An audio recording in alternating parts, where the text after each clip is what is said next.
Hello दोस्तों, मैं आदर्श स्वागत करता हूं आप सभी का एक बार फिर से आपके अपने यूट्यूब चैनल लर्न मैथ में। तो दोस्तों, जैसा कि हम पढ़ रहे थे डिटर्मिनेंट, और इससे पहले हमने डिटर्मिनेंट के सीबीएसई पैटर्न के जितने भी क्वेश्चन थे उन्होंने हमने क्या किया था, बेहतरीन ढंग से कंप्लीट किया था। और हमने डिटर्मिनेंट को पूरा विद कॉन्सेप्ट क्या किया था, क्लियर किया था। और हमें सीबीएसई बोर्ड के एक भी क्वेश्चन हमसे छूटा नहीं था। बात रही है आपके प्रैक्टिस के ऊपर, आप कितना प्रैक्टिस कर पाते हैं। आज हम जो बात करने आए आपसे, डिटर्मिनेंट तो हमारा कंप्लीट हुआ, लेकिन आज हम बात करेंगे एनसीईआरटी बुक के जो डिटर्मिनेंट के चैप्टर हैं उनके क्वेश्चन। क्योंकि अभी तक हमने क्या पढ़ा सीबीएसई, तो आज आपको पता चलेगा कि आपने क्या पढ़ा है और आप एनसीईआरटी बुक में क्या पूछा जाता है। क्योंकि आपने जो पढ़ा है, अगर वो सब बातें आपके ध्यान में है, सब कॉन्सेप्ट क्लियर है, सभी क्वेश्चन आपको अच्छे से आ रहे हैं, तो एनसीईआरटी का सिंगल क्वेश्चन भी आपसे छूटने वाला नहीं है। वही यहाँ डिस्कस करने के लिए आज हम ये सेशन रखे हैं, जिसमें हम डिस्कस करेंगे एनसीईआरटी 4.2 के डिटर्मिनेंट के क्वेश्चनों को। और यहाँ डिस्कस करने का मकसद हमारा यही है, क्योंकि आपको पता चलेगा सीबीएसई में आपने क्या पढ़ा है। अगर वो सब चीज़ें आपकी क्लियर है तो यहाँ आपको थोड़ी सी भी दिक्कत नहीं होने वाली है। तो चलिए देर ना करते हुए हम सीधे अपने टॉपिक पर आते हैं और एनसीईआरटी 4.2 डिटर्मिनेंट के क्वेश्चनों को यहाँ डिस्कस करना स्टार्ट करते हैं। और एक बात और, यहाँ हम डिस्कस वही क्वेश्चन करेंगे। देखिए, एनसीईआरटी का लेवल जो है बहुत लो है। 4.2 में जो शुरू के क्वेश्चन है वो बहुत ही लो लेवल के हैं। उम्मीद करते हैं वो सब बातें आप वहाँ पढ़े हैं, आपको अच्छे से पता होगा। जो थोड़े से अच्छे वाले क्वेश्चन हैं उन्हें हम क्या करेंगे, डिस्कस करेंगे। और गारंटी है जो अच्छे वाले भी क्वेश्चन हैं, अगर आपकी कंसेप्ट क्लियर है तो वो भी आपको आसान लगने वाले हैं आज। चलिए देर ना करते हुए हम अपने क्वेश्चन पे आते हैं और स्टार्ट करते हैं। तो पहला क्वेश्चन है हमारा, चलिए देखते हैं हम एनसीईआरटी का पहला क्वेश्चन है हमारा, ये है 4.2 एनसीईआरटी बुक में। अब अगर बात करें हम पहला, दूसरा, तीसरा, चौथा, पांचवा, ये क्वेश्चन हम अपने बेसिक क्लास डिटर्मिनेंट में डिस्कस कर चुके हैं। अगर बेसिक क्लास आपने देखा है तो एनसीईआरटी 4.2 के पहले, दूसरे, तीसरे, चौथे और पांचवें क्वेश्चन में आपको कोई भी दिक्कत नहीं होने वाली है। आप वीडियो देखेंगे, एनसीईआरटी बुक है आपके पास, देखने के बाद आप इन्हें सॉल्व करेंगे तो आपको पता चलेगा ये चीज़ें कब की क्लियर हो चुकी हैं। अब बात करते हैं हम क्वेश्चन नंबर 7 की। अगर हम अब स्टार्ट करें क्वेश्चन नंबर 7 से, तो चलिए देखते हैं क्या हो सकता है।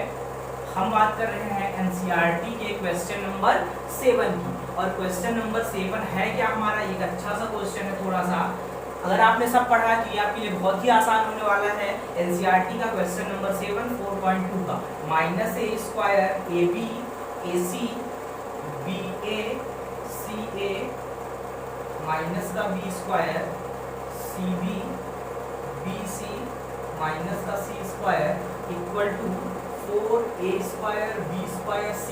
अब आपको पता है क्या करना है हमें, यहाँ हमें क्या करना है दोस्तों, यहाँ हमें प्रूफ करना है। हमें क्या करना है, हमें प्रूफ करना है। ये क्वेश्चन नंबर 7 है एनसीईआरटी 4.2 का। हमें डिटर्मिनेंट की वैल्यू इतनी लानी है, हमें प्रूफ करना है क्या है डिटर्मिनेंट का सॉल्यूशन इक्वल होगा 4a² b² c² के। तो चलिए सॉल्व करते हैं। लेफ्ट हैंड साइड से हम, आपको पता है आपने हमारे साथ बहुत से क्वेश्चन को सॉल्व किया, तो अब हम लेते हैं लेफ्ट हैंड साइड। अगर लेफ्ट हैंड साइड में हम देख रहे हैं R1 से अगर हम A कॉमन लेना चाहें, R2 से B कॉमन लेना चाहें, R3 से C कॉमन लेना चाहें, तो हमें आसानी से मिल सकता है। तो वही चीज R1 R2 व R3 से क्रमशः A B तथा C उभयनिष्ठ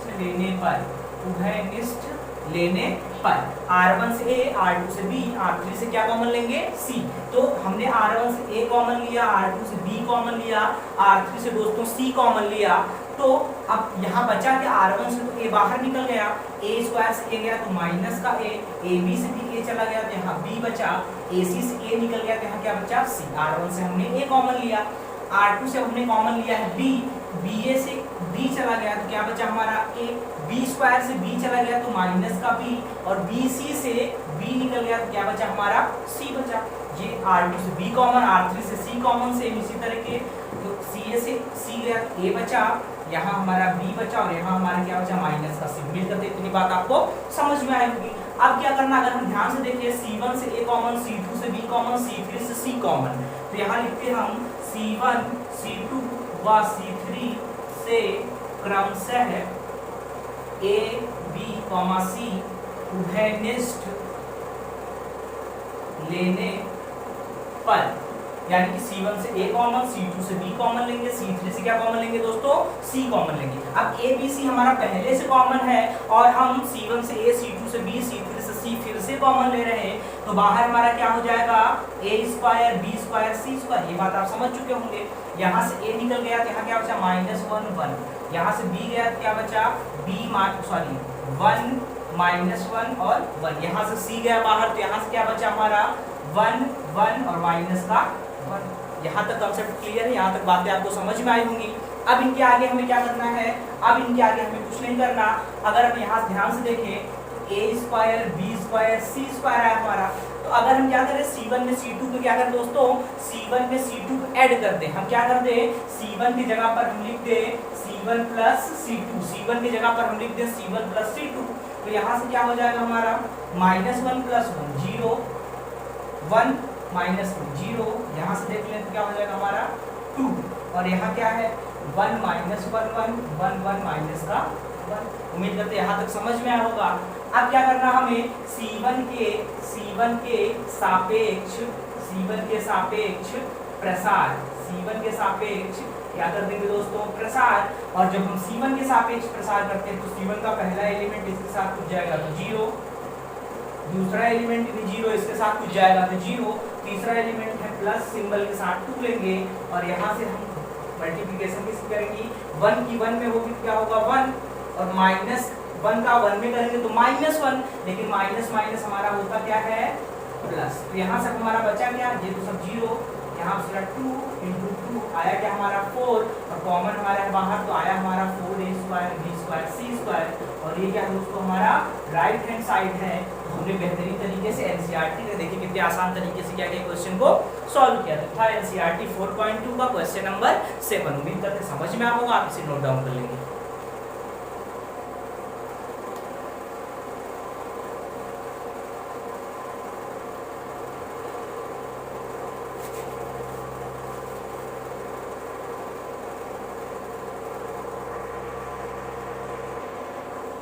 चलिए अब देखते हैं एनसीईआरटी 4.2 का हमने 7 नंबर क्वेश्चन यहाँ डिस्कस किया। अब है ये 8 नंबर क्वेश्चन, और 8 का ये सेकंड वाला पार्ट है। एनसीईआरटी बुक में 4.2 में 8 में 2 क्वेश्चन हमें दिए हैं। पहला वाला क्वेश्चन है हमारा 1 1 1 ABC A square B square C square. अगर आपने वीडियो देखी होगा आपको याद होगा, तो ये क्वेश्चन हम क्या कर चुके हैं, पहले ही डिस्कस कर चुके हैं, तो इसे हमें फिर से बताने की जरूरत नहीं है। ये पहला था और ये कौन सा है दूसरा, तो हम इसे क्या करेंगे दोस्तों डिस्कस करते हैं। तो चलिए हमें प्रूफ करना है, ये बात तो आपको पता है। तो लेफ्ट हैंड साइड से हम क्वेश्चन को सॉल्व करना क्या करेंगे स्टार्ट करते हैं। तो यहाँ से हम क्या कर सकते हैं, हम C1 की जगह पर करेंगे C1 - C2, और दोस्तों हम C2 की जगह पर करेंगे C2 - C3। सिंपल सी चीज, क्योंकि हमें A - B चाहिए तो A - B हमें यही मिलेगा और B - C भी हमें इसी से मिलने वाला है। तो ये चीज अप्लाई करें, C1 की जगह पर C1 - C2 0 हो जाएगा, यहाँ A - B हो जाएगा, और यहाँ क्या होगा A³ माइनस का B³। समझ में आया आपको, यहाँ होगा हमारा 0। दूसरी कंडीशन अगर अप्लाई करें, यहाँ से होगा हमारा B - C, यहाँ क्या होगा दोस्तों B³ माइनस C³ और 1C C³। तो यहाँ तक आपको उम्मीद करते समझ में आई होगी बात। तो अब हम क्या कर सकते हैं 0 0 1, यहाँ से A - B B - C A³ minus B³, A³ - B³ होता है A - B other bracket A square plus AB plus B square. तो फॉर्मूला यहाँ उसकी मदद से हम इसे लिख सकते हैं A - B और दूसरे ब्रैकेट में A square plus AB plus B square, और B³ माइनस C³ क्या होता है same B - C B square plus BC plus C square, और यहाँ से देखें तो हमारा क्या है C³। तो उम्मीद करते हैं आपको बातें समझ में आई होंगी। तो ये हमने यहाँ पर किया। अब क्या करेंगे C1 से A - B, C1 से A - B, C2 से B - C उभयनिष्ठ। C1 से हमें क्या कॉमन मिलता दिख रहा A - B, C2 से हमें क्या कॉमन मिलता दिख रहा B - C। तो अगर हम A - B C1 से और B - C C2 से कॉमन लेंगे तो यहाँ क्या बचेगा 0 1 बचेगा, और यहाँ क्या बचेगा दोस्तों A square plus AB plus B square. यहाँ क्या बचेगा 0 1 और यहाँ हमारा क्या बचने वाला है B square plus B C plus C square और C3 जिस तरीके से था हमें उसमें कोई चेंज नहीं करना, हमें उसे उसी तरीके से लिख देना है। तो ये हमने यहाँ तक कर दिया, उम्मीद करते हैं आपको समझ में आया होगा। अब क्या कर सकते हैं हम इसके आगे, अब हम क्या कर सकते हैं तो देखिए अब हमें कुछ नहीं करना, हमें इसका क्या कर देना है R1 के सापेक्ष प्रसार, R1 के सापेक्ष प्रसार। तो अगर हम डिटरमिनेंट का R1 के सापेक्ष प्रसार करें तो R1 का पहला एलिमेंट 0 0 के साथ कुछ आएगा तो 0, दूसरा एलिमेंट -0 के साथ भी कुछ आने वाला है तो 0 और तीसरा एलिमेंट क्या है प्लस का 1, क्या है दोस्तों प्लस का 1 और इसके साथ मल्टीप्लिकेशन किसकी होगी B square plus B C plus C square की 1 में हो जाएगा B square plus B C plus C square, फिर minus A square plus A B plus B square की भी 1 में, तो यहाँ से क्या होगा A square plus A B plus B square की भी 1 में। तो उम्मीद करते हैं यहाँ तक समझ में आया होगा। ये टोटल चीजें 0 हमारी और यहाँ से हमें क्या मिलने वाला है प्लस 1 है, तो 1 का मतलब 1 से मल्टीप्लिकेशन होगी तो सेम चीज। तो अगर हम इसे सॉल्व करें तो क्या हो जाएगा हमारा B square plus B C plus C square minus A square minus A B minus का बी स्क्वायर, कैंसिल हो रहा बी से बी स्क्वायर, बी स्क्वायर से बी स्क्वायर, तो यहाँ हमारा बचा क्या C square minus A square plus B C minus A B. तो इसको हम क्या लिख सकते हैं, इसे हम लिख सकते हैं एक ब्रैकेट में सी प्लस ए, एक ब्रैकेट में सी माइनस ए और यहाँ अगर हम सी कॉमन ले लें, सॉरी बी कॉमन ले लें तो यहाँ से क्या हो जाएगा हमारा सी माइनस ए।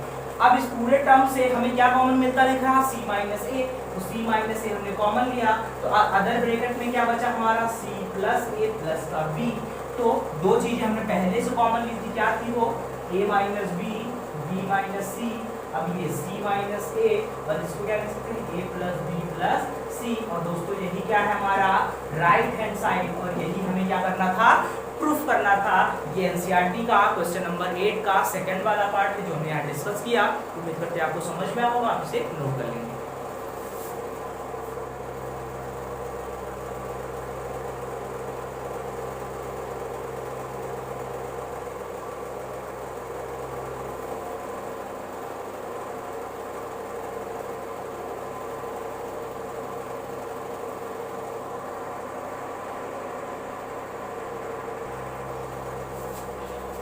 सॉरी ये चीज़ अगर आपको दिख नहीं रही तो हम इसे थोड़ा सा ऊपर लिख देते हैं यहाँ से। तो यहाँ से हमारा क्या हो जाएगा, यहाँ हो जाएगा 0 1 A square plus A B plus का बी स्क्वायर, यहाँ होगा 0 1 बी स्क्वायर प्लस का B C plus C square, यहाँ होगा 1 सी और सी क्यू। अब शायद दिख रहा हो तो आप नोट कर लेंगे।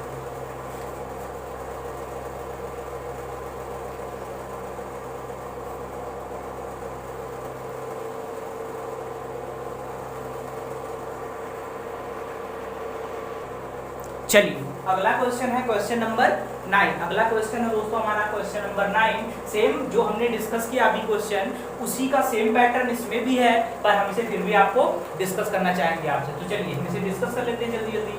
अब देखते हैं क्या कर सकते हैं, x minus Y Y minus Z या जेड माइनस एक्स हमें कैसे मिल सकता है।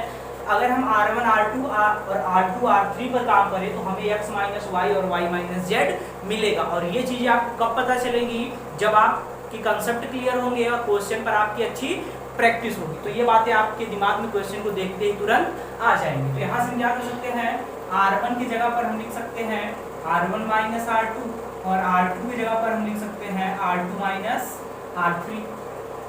तो इसको अप्लाई करें अपने में क्वेश्चन में तो क्या हो जाएगा, यहाँ से x minus Y X square minus Y square Y Z minus Z X R1 minus R2। R2 की जगह पर R2 माइनस R3 यानी कि y माइनस जेड और यहाँ से क्या होगा हमारा Y square minus Z square और यहाँ से क्या होगा Z X minus X Y और यहाँ R3 में कोई चेंज नहीं, जेड जेड स्क्वायर एक्स। तो अब क्या कर सकते हैं, तो अब इस चीज़ को अगर आप ध्यान से देखें तो क्या हम इसे इस तरीके से लिख सकते हैं x माइनस वाई और इसे हम लिख सकते हैं कि एक ब्रैकेट में x प्लस वाई एक ब्रैकेट में x माइनस वाई। और यहाँ से अगर हम दोस्तों क्या कॉमन ले लें, माइनस का z कॉमन ले तो इसे क्या लिख सकते हैं x माइनस वाई। उम्मीद करते हैं आपको यहाँ तक बात समझ में आई होगी। सेम चीज यहाँ y माइनस जेड, इसको लिख सकते हैं y plus Z, y minus Z, और यहाँ से अगर हम माइनस का x कॉमन ले y माइनस जेड, और यहाँ क्या है z, Z square X Y. देखिए अब प्रैक्टिस होने के कारण क्या होगी, स्पीड थोड़ी सी हमारी तगड़ी होगी, जो बिल्कुल होनी भी चाहिए। अब यहाँ क्या कर सकते हैं हम, यहाँ R1 से क्या कॉमन दिख रहा है, हम लिखेंगे नहीं, आपको पता है, आपने इतना पढ़ लिया तो हमने लिखने की बिल्कुल जरूरत नहीं कि R1 से x माइनस वाई और R2 से y माइनस जेड कॉमन। तो R1 से कॉमन है x माइनस वाई और R2 से कॉमन है y माइनस जेड, और जब हम कॉमन लेंगे तो हमारे पास क्या बचेगा, यहाँ 1, यहाँ क्या बचेगा x प्लस वाई, और यहाँ क्या बचेगा माइनस का z, यहाँ क्या बचेगा 1, और यहाँ बचेगा हमारा y प्लस जेड, और यहाँ बचने वाला है माइनस का x। सेम चीज यहाँ z, जेड स्क्वायर और x। तो उम्मीद करते हैं आपको बातें यहाँ तक बिल्कुल समझ में आएंगी अच्छे से। अब हम क्या कर सकते हैं दोस्तों, अब हम क्या कर सकते हैं इसके आगे, अब हम क्या कर सकते हैं, हमें दो चीजें तो मिल गई, तीसरी चीज हमें चाहिए z माइनस एक्स, और z माइनस एक्स हमें तभी मिलेगा जब हम R1 में से R2 को क्या करेंगे, घटाएंगे। तो अगर हम R1 में से R2 को घटाएं, R1 की जगह पर R1 माइनस R2, फिर से तो ये चीजें कॉमन है x माइनस वाई और y माइनस जेड। यहाँ हमने क्या किया, R1 की जगह पर R1 माइनस R2, तो 1 से 1 गया, क्या बचा हमारा 0। यहाँ x प्लस वाई में से जब हम घटाएंगे y प्लस जेड को, x प्लस वाई में से जब हम दोस्तों घटाएंगे y प्लस जेड को, तो हमारे पास क्या बचेगा, y y cancel, x minus Z, हमारे पास क्या बचेगा x माइनस जेड। और माइनस जेड में से जब हम घटाएंगे माइनस एक्स को तो ये प्लस हो जाएगा, और यहाँ से भी हमारे पास क्या बचेगा x माइनस जेड, क्या बचेगा दोस्तों x माइनस जेड। तो उम्मीद करते हैं आपको बात यहाँ तक, ये जेड है हमारा, समझ में आई होगी बात। अब सेम चीजें लिख देंगे, इसको 1 है, यहाँ जेड है, यहाँ क्या है y प्लस जेड है, और यहाँ जेड स्क्वायर है, और यहाँ क्या हमारा माइनस का x y। अब देखिए अब क्या हो सकता है, R1 से अब क्या कॉमन हमें मिल रहा, R1 से अब हमें दोस्तों क्या कॉमन मिल रहा, R1 से हमें कॉमन मिल रहा है x माइनस जेड। तो R1 से अगर हम x माइनस जेड को बाहर लेंगे तो यहाँ पहले से बाहर है x minus Y, y minus Z. अब क्या कॉमन आया, x माइनस का जेड कॉमन आया, यहाँ क्या बचा 0 1 1, यहाँ 1 Z y plus Z minus का x, यहाँ जेड स्क्वायर और x। तो यहाँ तक उम्मीद करते हैं आपको बात समझ में आई होगी। अब इसके आगे दोस्तों हम क्या कर सकते हैं, यहाँ अगर हम कर दें कि C2 की जगह पर हम लिख दें कि C2 माइनस C3, C2 की जगह पर हम लिख दें C2 माइनस C3, तो कॉमन वाला हम साथ साथ नहीं लिखेंगे क्योंकि स्पेस की कमी है, यह बातें आपको माइंड में याद रखनी है। तो C2 की जगह पर C2 माइनस C3, तो C1 में कोई चेंज नहीं, 0 1 और Z। C2 में जगह पर C2 माइनस C3, तो 1 में से 1 गया, बचा हमारा 0।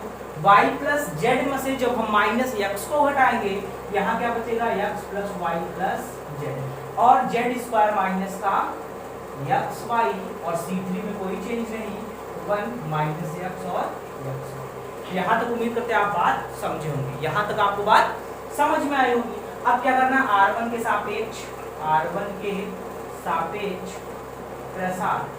तो अब सिंपल सी बात है, R1 के सापेक्ष प्रसार करेंगे तो R1 का पहला एलिमेंट और इसके साथ कुछ आएगा तो 0, क्योंकि ये 0 है, दूसरा एलिमेंट भी 0, इसके साथ जो कुछ आ रहा तो 0, तीसरा एलिमेंट प्लस सिंबल के साथ 1, और इसी पे होगा काम।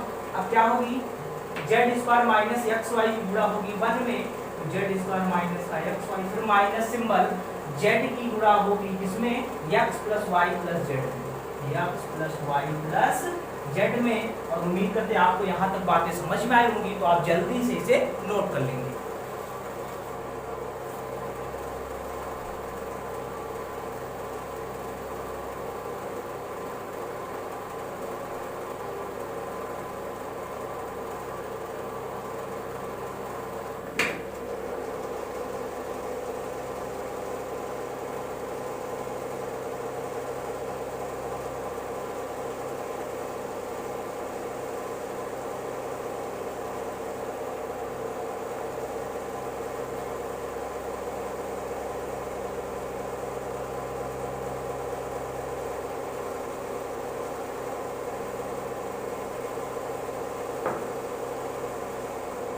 चलिए देखते हैं हम इससे आगे। उम्मीद करते हैं आपको यहाँ तक समझ में आया होगा, आपने नोट कर लिया होगा।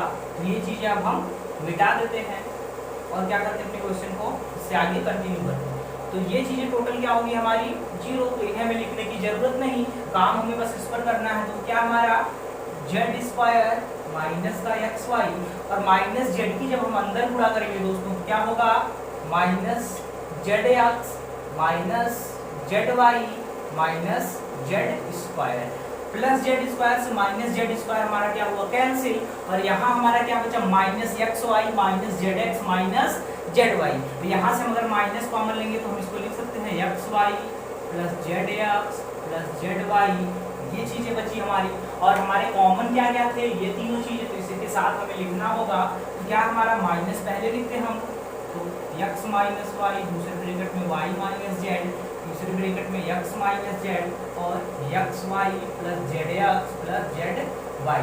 अब हम मैच कराते क्या ये सेम चीजें हैं, तो सब तो सेम है, लेकिन यहाँ है जेड माइनस एक्स और यहाँ है एक्स माइनस जेड। तो ये अब हमारा माइनस का क्या करेगा काम, इस एक्स माइनस जेड को चेंज करेगा जेड माइनस एक्स में। तो ये माइनस अगर हम यहाँ से हटाएं तो हम लिख सकते हैं X minus Y Y minus Z Z minus X और X Y plus Z X plus Z Y. और ये क्या है दोस्तों हमारा, ये क्या है हमारा दोस्तों राइट हैंड साइड। और यही क्या करना था, हमें प्रूफ करना था, यही हमें क्या करना था, प्रूफ करना था।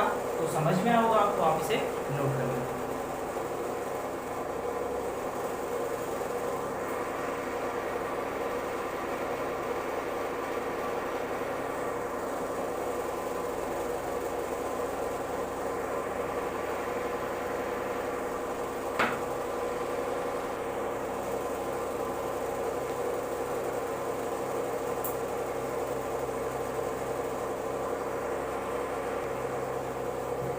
चलिए देखते हैं क्वेश्चन नंबर 10। क्वेश्चन नंबर 10 का फर्स्ट वाला क्वेश्चन जो है ये क्या है, क्वेश्चन है हमें प्रूफ क्या करना है, एक ब्रैकेट में 5x प्लस 4 और दूसरे ब्रैकेट में 4 माइनस एक्स का होल स्क्वायर। सिंपल सा क्वेश्चन है बिल्कुल।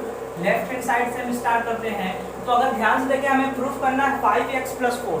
तो 5x प्लस 4 दोस्तों हमें कहाँ से मिल सकता है, तो अगर हम ध्यान से देखें हम C1 C2 C3 तीनों को आपस में ऐड करके लिखें, या R1 R2 R3 तीनों को आपस में ऐड करके लिखें, तो पहली चीज हमें मिल जाएगी, क्या हमें मिलेगा 5x प्लस 4। तो आप स्वतंत्र हैं, आप चाहे रो पर काम कर ले चाहे कॉलम पर काम कर ले। तो हम क्या करते हैं, कॉलम पे C1 की जगह पर लिखते हैं C1 प्लस C2 प्लस का C3।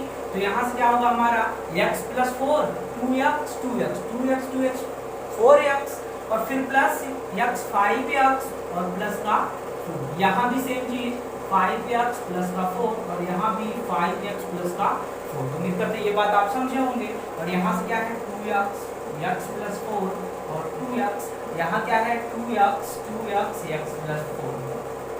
अब क्या कर सकते हैं, C1 से 5x प्लस 4 क्या करेंगे, उभयनिष्ठ लेंगे। C1 से 5x प्लस 4 हम उभयनिष्ठ लेंगे। तो 5x प्लस 4 जब हमारा C1 से बाहर आएगा तो यहाँ क्या बचेगा 1 1 1 और यहाँ क्या है 2x x प्लस 4 2x, यहाँ है 2x 2x x प्लस 4। अब क्या कर सकते हैं दोस्तों, हम ये चीजें तो हमें बाहर मिल गई पहली चीज। अब हमें बस 4 माइनस एक्स का स्क्वायर चाहिए। तो अब अगर हम कर दें कि R1 की जगह पर हम लिख दें R1 माइनस R2, R1 की जगह पर हम क्या करें दोस्तों, R1 की जगह पर हम लिख दें R1 माइनस का R2 और R2 की जगह पर भी लिख सकते हैं R2 माइनस का R3। साथ साथ ये दोनों चीजें अगर हम क्वेश्चन में अप्लाई कर दे अपने साथ साथ ये दोनों चीजें अगर हम अप्लाई कर दे क्वेश्चन में, तो क्या हो जाएगा, यहाँ से 5x प्लस 4 तो हमारा कॉमन है, ये आपको पता है। R1 की जगह पर R1 माइनस R2 तो 1 में से 1 गया 0। 2x माइनस x माइनस 4 तो यहाँ से क्या बचेगा हमारा 2x माइनस x माइनस 4। तो यहाँ से क्या बचेगा हमारा x माइनस 4 और यहाँ से 2x में से 2x गया तो हमारा क्या बचा दोस्तों 0 बच गया। क्या बचा हमारा 0। और यहाँ देख ले तो क्या होगा, यहाँ भी 0। x प्लस 4 माइनस का 2x x प्लस 4 माइनस का 2x तो यहाँ से क्या बचेगा 4 माइनस x, क्या बचेगा हमारा 4 माइनस x। और 2x में से जब हम सब्ट्रैक्ट करेंगे x प्लस 4 को तो यहाँ से क्या बचेगा x माइनस का 4, क्या बचेगा हमारा x माइनस का 4, और ये चीजें सेम 1 2x और x प्लस। तो अब क्या कर सकते हैं, R1 से देखिए, R1 से हमें कॉमन मिल सकता है, R1 से हमें कॉमन मिल सकता है 4 माइनस एक्स। क्या हम इसको इस तरीके से लिख सकते हैं कि 0 4, यहाँ माइनस कॉमन ले लो, इसको लिख ले 4 माइनस एक्स, फिर यहाँ 0 4 माइनस एक्स, यहाँ है ही, यहाँ भी माइनस कॉमन ले तो 4 माइनस एक्स और 1 2x x प्लस। तो आपको समझ में आया होगा, R1 से 4 माइनस एक्स, R2 से 4 माइनस एक्स कॉमन लेने पर तो ये कॉमन है हमारा पहले से 5x प्लस 4, और R1 से भी 4 माइनस एक्स, R2 से भी 4 माइनस एक्स, बाहर कॉमन क्या आया 4 माइनस एक्स का स्क्वायर, और बचा क्या यहाँ 0 माइनस 1 0, यहाँ क्या बचा दोस्तों 0 1 माइनस 1 1 2x प्लस। तो अब आप इसका चाहे C1 के सापेक्ष एक्सपेंशन करते, चाहे C2 के, आप स्वतंत्र हैं। हम क्या करते हैं C1 के सापेक्ष, सॉरी R1 के सापेक्ष प्रसार कर देते हैं, R1 के सापेक्ष या C1 के सापेक्ष, C1 के सापेक्ष प्रसार। तो C1 के सापेक्ष जब आप प्रसार करेंगे तो C1 का पहला एलिमेंट 0, इसके साथ कुछ आएगा तो 0, दूसरा एलिमेंट भी 0, इसके साथ भी कुछ आएगा तो 0, तीसरा एलिमेंट प्लस का 1, और इसके साथ हमारा बचेगा क्या -1 की गुणा होगी -1 में, तो यहाँ प्लस का 1 और 1 की 0 में गुणा होगी, तो यहाँ से क्या बचेगा 0। तो यहाँ से आया क्या हमारा 1 बचा, यहाँ से हमारा बचा क्या दोस्तों, इस पूरी चीज से हमारा बचा क्या 1, और 1 की गुणा जब होगी 5x प्लस 4 और 4 माइनस एक्स स्क्वायर में, तो हमारा बचेगा क्या 5x प्लस 4 और 4 माइनस एक्स का स्क्वायर, और ये क्या है दोस्तों हमारा राइट हैंड साइड, ये क्या है दोस्तों हमारा राइट हैंड साइड। तो ये था क्वेश्चन नंबर 10 का पहला वाला जिसे हमने डिस्कस किया, आप इसे नोट कर सकते हैं।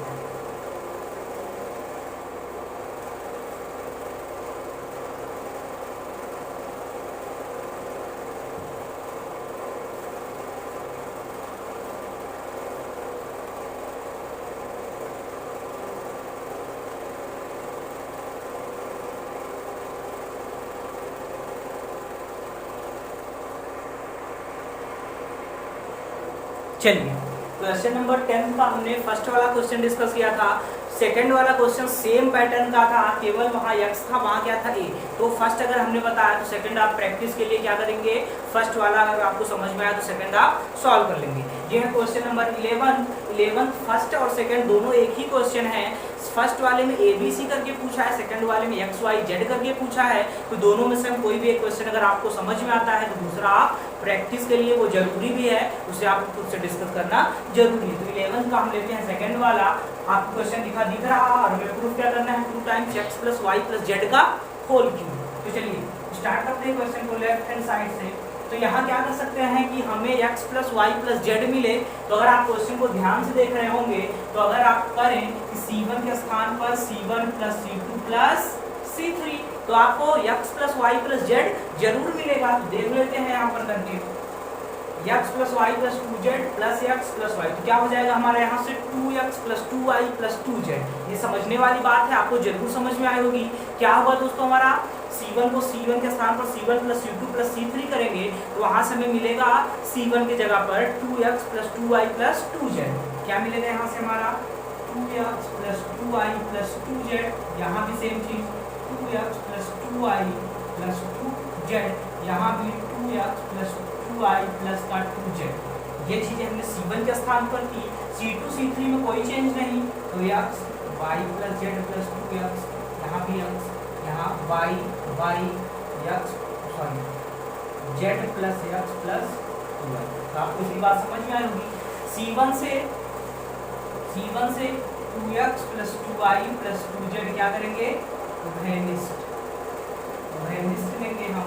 तो जब उभयनिष्ठ लेते हैं हम तो 2 टाइम्स इसको इस तरीके से लिख सकते हैं x plus Y plus Z, और C1 से हमने इसे कॉमन लिया तो C1 पर क्या बचा 1 1 1, और यहाँ क्या बचा x y plus Z plus 2x y Z plus x plus 2। तो यहाँ तक उम्मीद करते हैं आपको बात समझ में आई होगी। अब इसके बाद हम क्या कर सकते हैं, अगर दोस्तों हम R1 की जगह पर कर दें R1 माइनस का R2 और R2 की जगह पर कर दें R2 माइनस का R3। तो देखते हैं आगे क्या होता है। तो R1 की जगह पर हमें करना है R1 माइनस R2। ये चीजें उभयनिष्ठ है, कॉमन है, ये हमें माइंड में रखना है।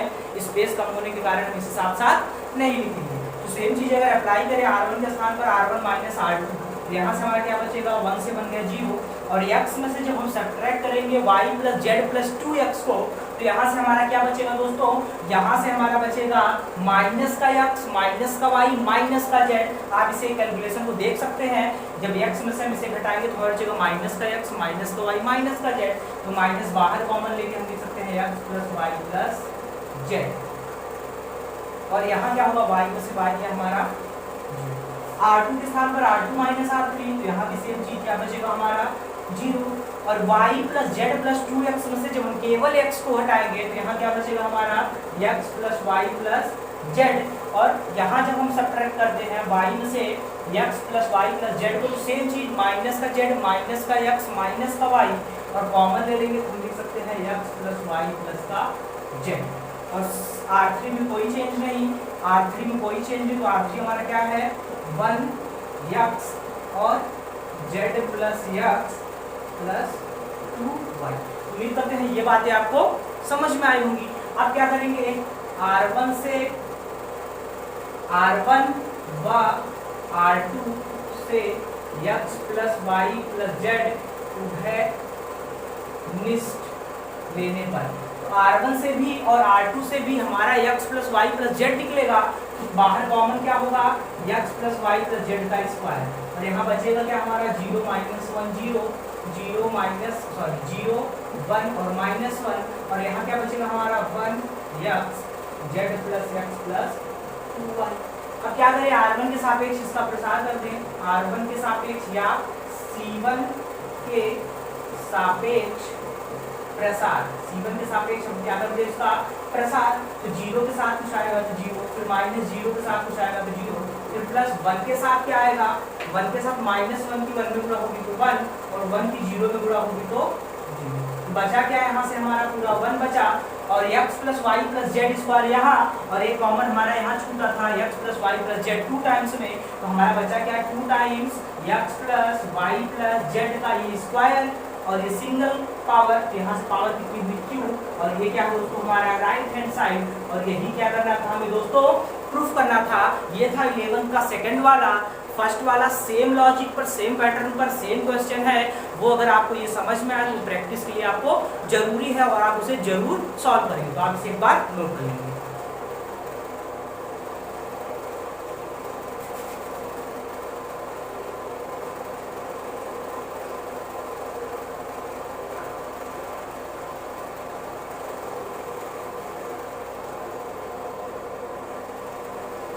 चलिए दोस्तों, आज हमने डिस्कस कर लिए एनसीईआरटी के 11th नंबर तक के क्वेश्चनों को। एनसीईआरटी में हम एनसीईआरटी 4.2 के हमारे 2 क्वेश्चन और बचते हैं, और हमारा बचता है कौन सा, कोलिनियर पॉइंट, जिसमें हम डिटरमिनेंट को लैंग्वेज बेस पर क्या करते हैं, यूज करते हैं, जैसे कि एरिया ऑफ ट्रायंगल निकालने में या कोलिनियर पॉइंट बताने में। तो इन सब में तो हमारे छोटे से टॉपिक बचे हैं, जो अगली का क्लास होगी आपकी वो लास्ट क्लास होगी। तो आज हमने जो डिस्कस किया 4.2 एनसीईआरटी, उम्मीद करते हैं आपको, अगर आपने पढ़ा था तो आपने देखा होगा कि आपने क्या चीज़ें पढ़ी है और क्वेश्चन आपको कितने ईजी हैं। तो इसीलिए हमने आज इसको डिस्कस किया। तो जो बची हुई चीज़ें हैं अगली वीडियो में हम क्या करेंगे, उसे पूरी तरीके से डिटरमिनेंट को अच्छे तरीके से समाप्त करेंगे। देन आफ्टर हम बढ़ेंगे अपने अगले कॉन्सेप्ट, अगले टॉपिक पर, वो होगा हमारा मैट्रिक्स। तो उम्मीद करते हैं आपको ये सब बातें समझ में आई होंगी और ये सेशन अच्छा लगा होगा। तो दोस्तों, अगर आपको बातें समझ में आई, ये सेशन अच्छा लगा, तो चैनल को ज़्यादा से ज़्यादा शेयर कीजिए और ज़्यादा से ज़्यादा सब्सक्राइब करें, ताकि हमें मोटिवेशन मिले। चलिए मिलते हैं आपसे अगले वीडियो में, तब तक के लिए जय हिंद जय भारत।